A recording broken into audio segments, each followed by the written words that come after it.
Well, thank you very much, President Montgomery, for sharing your insight and inspiration when it comes to this partnership that we have within our community.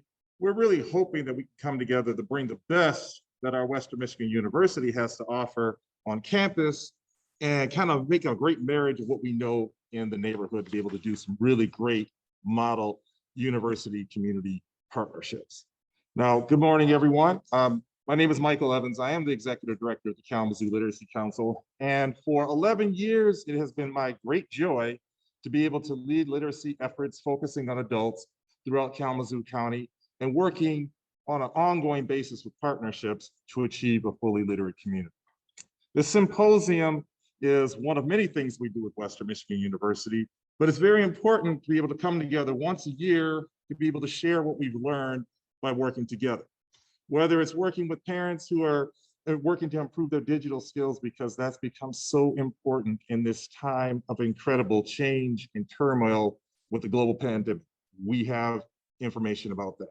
Whether it's working to engage English language learners who have come to our community, sometimes from afar, refugees, immigrants, being able to engage them effectively, both in person and online, this is very important for us to be able to learn that as well. Whether it's important for us to be able to engage all learners, but adult learners in particular, in improving their health, empowering them to be able to be more capable of managing their health in these days, we want to be able to do that as well. And we'll hear about these things.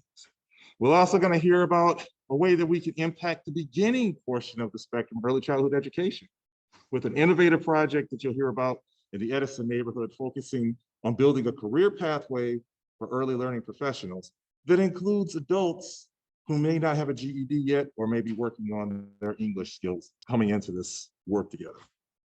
This is very important work. We're glad that you are part of it. As you heard from President Montgomery, there's a pretty staggering statistic that still hits me in the gut every time I hear it, even today. 1 out of 8 adults in Kalamazoo County struggle to read below that 4th grade reading level. That's about 25,000 adults in our community. Now, the way I think about it, one of the first places that I came to when I joined this work 11 years ago was Western Michigan University, because I was thinking about that's a project and a problem of great scale. Back then, when I checked to see what Western was doing to educate, you had about 25,000 college students who were studying and becoming the leaders of the future right here on Western Michigan University's campus. And I was thinking, well, if you can do it, maybe we can do it in the community, because we have 25,000 people who are not necessarily leading the future, but they're working on now to be functional now and today, and they need help in literacy. So coming together made a lot of sense. And after having several different conversations, many different parking tickets before you, I had lots of parking tickets, so many. Lots of conversations about university partnerships, making classroom presentations to college interns at the College of Health and Human Services and several other places, and even teaching a class with the Osher Lifelong Learning Institute to be able to expand learning about what adult literacy means. We finally have come to agreement to be able to work together officially for the next decade, and hopefully many to come. And we've been working hard up until this point, that's for sure. But we wanted to make sure that we were really putting some weight behind the work that we do together.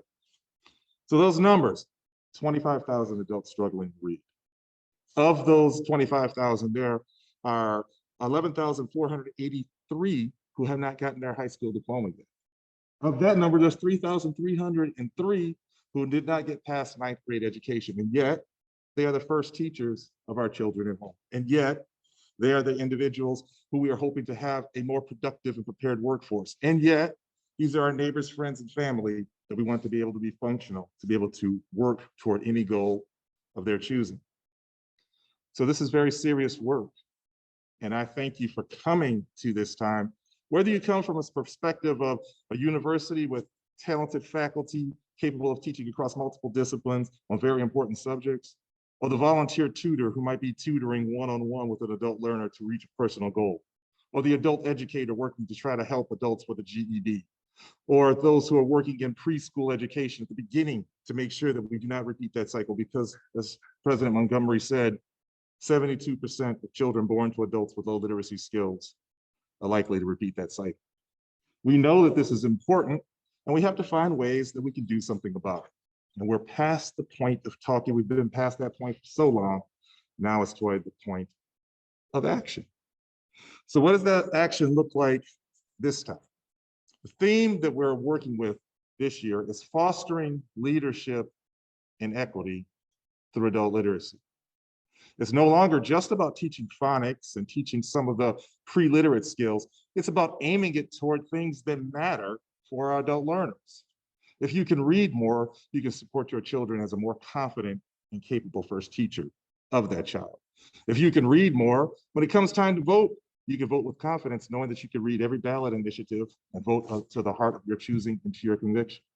If you can read better, your quest to become a citizen becomes a lot easier because you can read and understand and have the capability of vocalizing all the questions necessary to be able to join us in this citizen.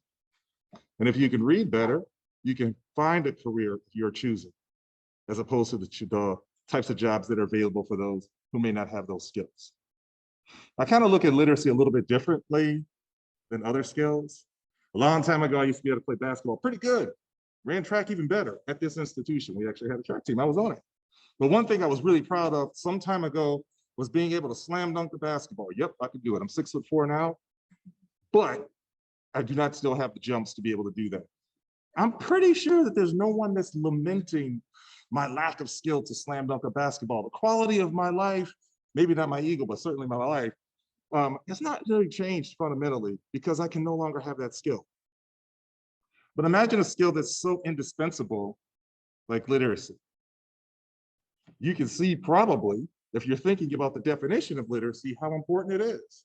Literacy, the ability to read and write, compute, and use technology at a level that empowers adults to reach their full potential as parents, employees, and community members. Now, that's not a dispensable skill. And how can you reach your full potential without that? Is it even possible? I think it's improbable, but most likely impossible to reach your full potential without having that literacy skill. So in this symposium, as we talk about fostering leadership and equity, maybe we should think about looking at this more like the right that it is, as opposed to that dispensable skill like slam dunk of the basketball that it isn't. If it is truly a right, then every single one of us should care if even one person is deprived of it. Folks, we have 25,000 people who are missing this skill. And if there's even one person who needs it, we all should care and all should get involved. So we're so pleased that Western has joined in much more formally in this work to help us take it more deeply into the neighborhoods. We're going to be going much more deeply and concentrated. One place is the Edison neighborhood, where I live, where I work. If you take the syllables of Edison, a little bit of cell application, Edison, education is on in Edison. We're going to make that happen. We're going to take the faculty that we have here on campus, the faculty that we have in the community, and create a whole neighborhood of learning. Whether you're a little scholar who's at the beginning of your learning journey, or you're a person who's retired that says, I want to be able to write letters to my children for the first time, you'll be able to learn in the neighborhood with an interconnected system of education. We'll have a campus map, we'll have a syllabus, we'll have a faculty, and whatever level of learner you want to be able to be at, you'll have a service that's available for you. Now that can't happen with a little literacy council by itself. That can't happen even with the university community partnership. It's going to take a huge effort to make that happen. So as we go forth during the course of this day, I hope that you can keep a couple of things in mind. One, literacy is more than that dispensable type of a skill. And I pick on basketball a lot because people get outraged when we lose at that, but not outraged when we lose in literacy. I don't get it. 16th in the country as far as industrializations, that's where we rank in the country, across the globe. We're 16th. So we want to try to foster maybe a different narrative and have literacy first and work together to be able to improve those rates, because the only acceptable rate for adult illiteracy that I know of in this community is 0. So today, we hope that you will join us. We're so glad that whether you're joining us in person or online, virtually, that we can learn together and we can make some commitment for what we're going to do in the future. And I hope the commitment sounds something like this. We are all going to work together to achieve a fully literate community.